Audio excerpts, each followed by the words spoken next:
Hello and namaste. I'm Dr. Sanjeevani and I want to ask you one question. And the question is, what do you feel? Do we have to ask questions to our patient? आपको क्या लगता है कि patient को सवाल करने चाहिए क्या?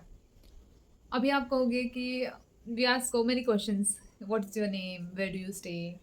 आपको क्या तकलीफ है? What is the thing that is troubling you the most? ये सारी चीज़ें हम लोग पूछते हैं ना. फिर बहुत सारे लोग, मैंने बहुत सारे पेशेंट से सुना है कि होम्योपैथी अच्छा है पर डॉक्टर बहुत तंग करते हैं, तो इसके वजह से डर लग रहा था होम्योपैथ के पास जाने के लिए. ऐसा मैंने सुना है जब पहली बार कुछ लोग आए मेरे पास.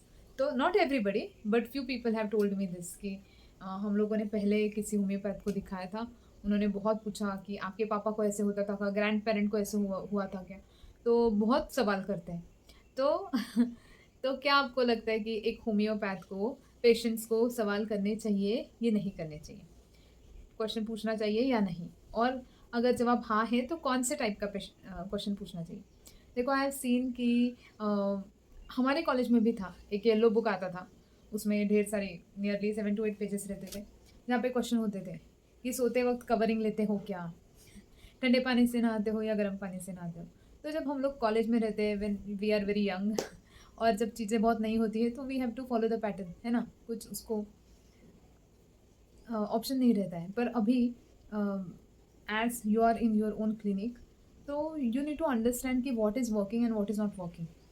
कौन सी चीज़ें आपको हेल्प कर रही है सिमिनिमम सिलेक्ट करने में, और कौन सी चीज़ें बहुत ही फालतू वाहियात और यूजलेस है. तो ऐसे में आपको समझ में आएगा कि whether the patient takes the covering और नॉट, इट्स यूजलेस. अगर गर्म हो रहा है तो कोई क्यों कवरिंग लेगा? और हाँ, अगर कोई लेता है तो वो पर्टिकुलरनेस ढूंढने के लिए you don't have to ask this silly question. I don't like this question at all. गर्म पानी या ठंडा पानी प्रीफर करते हैं नहाने के लिए? ऐसे पुलिश यार. बहुत लोगों को आदत रहता है तो वो गर्म पानी से नहाते हैं, तो इसमें कुछ मतलब नहीं है, ऐसे मुझे लगता है. सो I have understood the patient's individuality and I formulated few things over these years, over this 10 years of me being practicing pure homeopathy. So मुझे समझ में आया कि यार, first and foremost thing is to understand the individual who is in front of you. Forget patient and don't label the tags. Don't give the tags or don't label the person in front of you. Just look at the person. Just try and understand what kind of individual he or she is. और उसके हिसाब से you need to formulate. You need to understand कि कौन सी disease condition है, उसके हिसाब से दिमाग लगा के आपको सवाल पूछने. वो घिसे पीटे सवाल नहीं पूछने.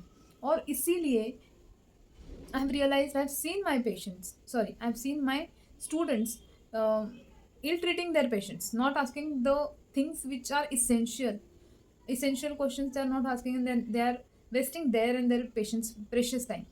So that's why, to solve this problem of case taking, to solve this problem of understanding the individuality, इसका पूरा सॉल्यूशन एक कॉम्पैक्ट कोर्स के माध्यम से मैंने लाया है और वो यूडेमी पे है. बहुत ही लो कॉस्ट पे वो कोर्स आपको अवेलेबल हो जाएगा. Because the motto is not to earn the money for this course, but the motive is you to learn. तो maybe many of you will think कि हाँ, फिर यूट्यूब पे क्यों ना डाला, क्यों नहीं डाला. देखो, यूट्यूब पे भी ये जो मैं कर रही हूँ, तो it is the honest, with the honest motive of me to teach you guys, to make you good, capable, result giving homeopaths. It is out of my passion and love towards homeopathy. ऐसा नहीं है कि इससे कुछ मिल रहा है. No, the channel is not even monetize. And वो मोनेटाइजेशन की भी बात, यूट्यूब कितना पैसा देती है ये यूट्यूबर्स को ही पूछो. तो वही लोग पैसा बनाते हैं जो प्रोडक्ट सेल करते हैं. बाकी के लोग या फिर जो बड़े बड़े लोगों के साथ कोलैबोरेट करते हैं. तो every YouTuber who is into teaching, they are teaching because they are passionate about that particular subject, who are teaching on this YouTube. Okay, so and we have seen कि कितने सारे वीडियोस है जिसमें 13,000 views है, पर subscribers कितने हैं अपने चैनल पे? Only 2.5K. तो ये नंबर भी मैच हो रहा है क्या? So there are lot many people who don't value somebody else who is taking efforts to teach. Okay, we are doing this. We means me and any and everybody who is into teaching on the platform of YouTube. तो out of passion, out of concern हम लोग ये करते हैं. तो जब ऐसा देखते हैं तो उनको भी बुरा लगता रहेगा, है ना? तो it is when you share, when you like, when you comment और when you say something good, it is like appreciating. When you subscribe, it is showing that YouTuber the respect via these acts. Okay, तो जब हम लोग ये देखते हैं तो लगता है यार इतना मेहनत कर रहे हैं, आर वी फुल कि हाँ बैठे हैं हम लोग अपनी चीज़ें अच्छे से शेयर कर रहे हैं, नहीं ना।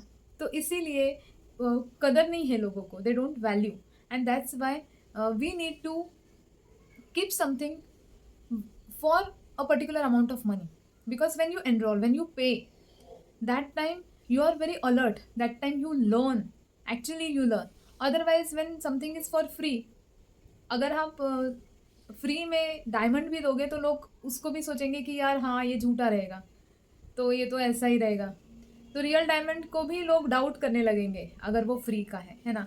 इसीलिए प्राइस पे करना बहुत ज़रूरी है। व्हेन यू पे price, you invest your time, you invest your attention, and you actually learn, and that is why it's a paid course obviously, and it's on Udemy.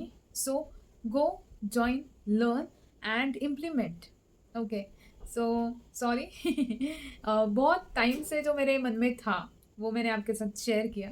I hope you will understand, and that is important. So whenever you are watching anybody's video on YouTube, and if you feel a connection with that YouTuber, if you feel कि ये जो YouTuber है, ये जो सिखा रहे हैं मुझे, वो बहुत ऑनेस्ट है, वो एक्चुअल में ट्राई कर रहे हैं कुछ सिखाने की, और वो एक सही इंसान है, तो उनको ज़रूर सब्सक्राइब करिए, ठीक है? आपका तो कुछ जाने नहीं वाला, पर आप उनको अप्रिशिएट करोगे, आप आपके मन में जो रिस्पेक्ट है उनके लिए वो दिखाओगे, तो ये बहुत ज़रूरी है और अच्छा ही स्प्रेड करनी चाहिए, है ना? So keep this in mind, do enroll to the course, learn and stay happy, stay safe. Thank you.